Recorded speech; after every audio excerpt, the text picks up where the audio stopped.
Well, I mean, our infrastructure is better than much of the world to begin with. So even though these communities didn't have broadband access, most of them, though surprisingly not all of them, had phone access. Again, I think it's somewhat what I said in my last answer. Right.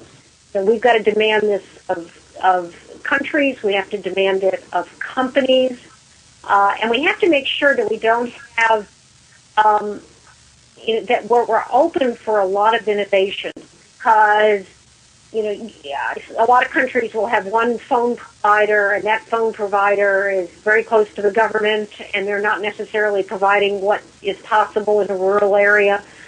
But somebody else who, has figured out how to use solar to bring electricity, who has figured out how to bring dishes into light, are going to wind up being the...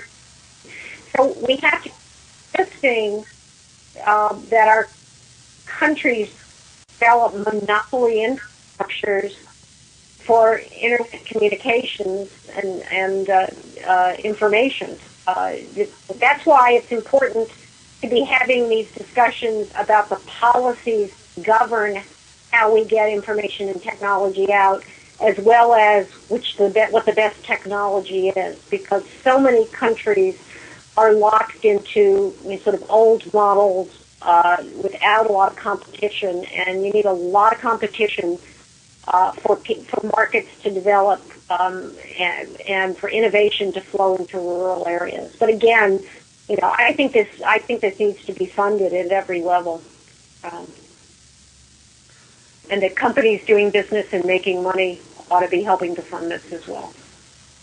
So it sounds like it's a difficult sell, but it's a necessary sell, across the globe, and it would be easier in some areas and more difficult in others.